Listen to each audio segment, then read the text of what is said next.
Okay, so this is case number 16DV02839, okay? This was endorsed, it says it was endorsed on October 11th in 2016, but I know that's actually false. It says for Kendra, restraining order, and it says we have a court date on 10/28/16, Department 132, 130, right?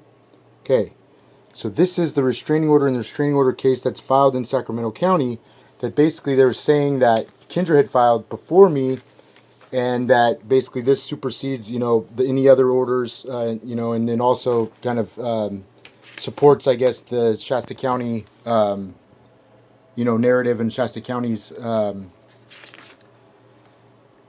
reason to have their restraining order and stuff in effect. Okay, so this is what I need to make sure that everybody realizes. Okay, this is the most important part, and this is what I've been saying from the very beginning, is that this is not her signature. You understand?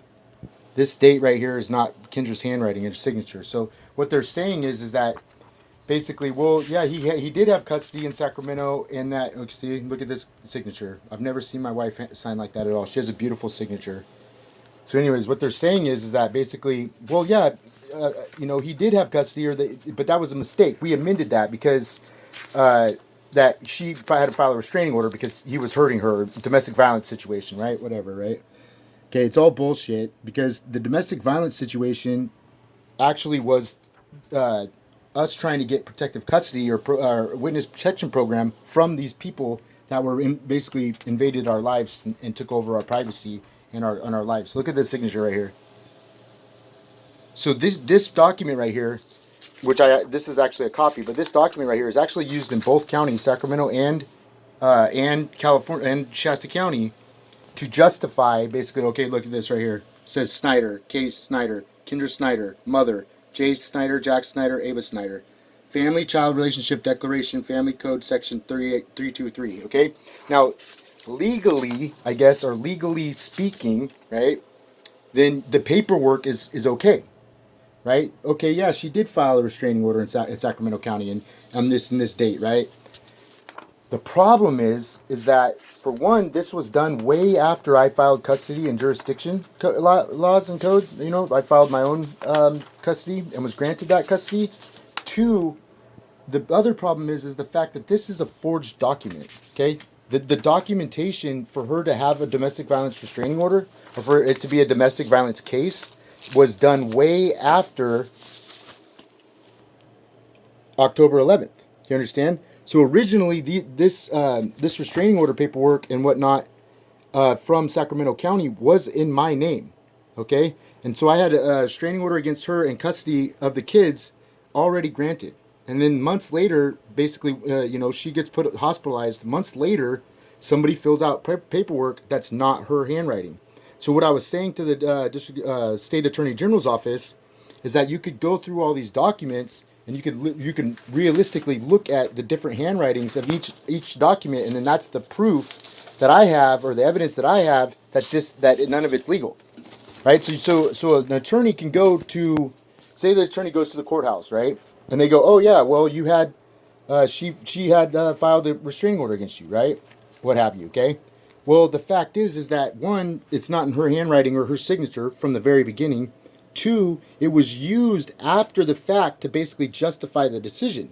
So that's highly illegal. You know what I mean? Like, having a judge basically change court orders and interfere with records to justify a decision is highly illegal. These records these are federal documents, federal Superior Court documents that have been basically tampered with and filed on her behalf without her consent and without her knowledge. So originally, when I filed this paperwork, right, this is filed in Shasta County, okay? So it says right here, and this is a very important part, 10/20/16, and then it says what I filed: declaration under Uniform Child Custody Jurisdiction, income and expense declaration, custody and support of minor children, and summons. Okay, so this is one of the most important parts because it says 10/20. So that would have been this would have been legal custody and jurisdiction of the children prior to any court date or any restraining order. Okay, this would have basically meant that the kids had to be returned back to Sacramento in my care or in my custody. So the other documentation, you know, is basically, and that's what I keep saying. They're saying, oh, it's forged documents. Yeah, the forging of the documents is the fact that they were filed on her behalf without consent. Okay, so this is an actual original court order. Okay, you see the staples right there. This is actually original. The reason why you know it's original, one, is that it's in ink. Two, that there's two different color inks on this summons. Okay, because I had to use I used a black pen first, and then I had to use a blue one. So this documentation of this date and then this summoning her back to court meant that Kendra Snyder had to go back to Sacramento County with the kids, or I had to go back with the kids, and she had to show up for court, and never happened. She never showed up for court. So any documents after the fact are illegal. That's what I was trying to say. Is all the documentation after that is illegal. So let's say that there was a governmental program for experimental therapy and medication. Okay, well, the consent that they have, or the legal consent that they have, as far as like power, as far as like her legal rights and her legal parental rights, are based on illegal copies of or illegal documents. They're based on illegal filed paperwork and forged signatures. Do you understand? So One Safe Place could very well have her parental signed over parental rights of the kids, and they very well could say that they have custody of the kids, and a judge could sign it and say, yeah, this is legal. But then the fact is the fact that it was not in her handwriting or her signatures, and so the restraining order from Sacramento and from Shasta County would be null and void. It would basically be considered illegal obtained jurisdiction and illegal custody. So when I say that One Safe Place abducted my kids, I literally mean One Safe Place, Shasta County Superior Court, abducted my kids. This is another important declaration. Filed court documents from Sacramento Sacramento already court ruled prior to the court date and ruling in Shasta County. And then here's my signature and date, right? So this is kind of like I don't really sign my name like that ever, so I kind of thought that this might have been tampered with a little bit. But because I don't do that, you know.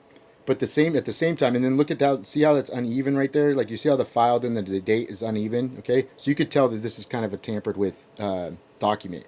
But the thing is, the fact of the matter is that I had already filed this the custody paperwork and the jurisdiction and restraining order and stuff against Kendra already in Shasta County. So they're well aware of the fact that this was all filed. Now the problem is, and then this is what is the problem. Now you go to the Shasta County records, and you go to the Shasta County Council, you get CVS records, and it says the mother obtained a permanent restraining order and custody from Sacramento, and Shasta County mother and children have been staying at One Safe Place. Mother and children are in counseling with family dynamics. Mother is seeking CVS assistance. Now this would be exactly what I'm talking about with government funding and government assisted programs, is that basically she didn't have custody of the kids. And the fact that they're using this as evidence, or using this as testimony, saying that basically, oh yeah, she had evidence, or she has custody, yeah, we filed that already. No, that's not true. Okay, which the truth is that they never had custody in the first place. So you can't, in order to obtain custody in this case, you would have to take me back to court in Sacramento. Basically, that's the bottom line. And so anything that's happened in Shasta County is basically kidnapping. Now the other part of that is that and then I'm pretty sure that HHS knows this, is the fact that the kids were given antipsychotic medication, psychotropic drugs, and psychotherapy treatment, right? All based on illegal custody. Okay, and then not only that, but recently Kendra said that they basically in court, they said that Kendra was really adamant about adopting their kids out, right? And having them go to One Safe Place. Well, Kendra has amnesia. She's had memory problems, for one. Two, I'm the only legal guardian of the kids. Okay, so the government programs are really, really, really, really crossing the line, because the fact is, and then I'm pretty sure they're well aware of it, but the fact is that none of the documentation from 2016 forward is legal. You cannot legally say in the court of law or anywhere else that any of this would be legally, basically, legal documentation. Do you understand? You can't change records and go back and change records, federal Superior Court records and then say, oh yeah, that's right, we have custody of them, you know? So what happened was the kids did get adopted out, you know, and one safe place is lying about it, and then they're saying basically call our lawyer, talk to our lawyer, and then they're showing forged documents and signatures and saying, okay, yeah, see, this is what you have, right? So the attorney general comes up here and starts busting on unsafe place, and then he sees all this documentation, and then he goes, okay, well, what the hell is the guy talking about? But the fact is that you have to look at all the documentation in the storyline, and then also all the evidence that I have in order to make any conscious decision.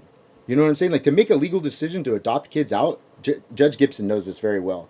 But in order to make a decision to adopt these kids out, they would have had to have my permission, and they would have had to have me in court proceedings to show all these things. So we were supposed to have a trial coming up, and then they put me in jail. We were supposed to have a trial in, I think it was in February or March, and they basically figured out what they were doing wrong, figured out that it was abduction, and they flipped out, and they threw me in jail, put a domestic violence restraining order on the kids, took the kids away from me, gave them to Jason and Kendra illegally again.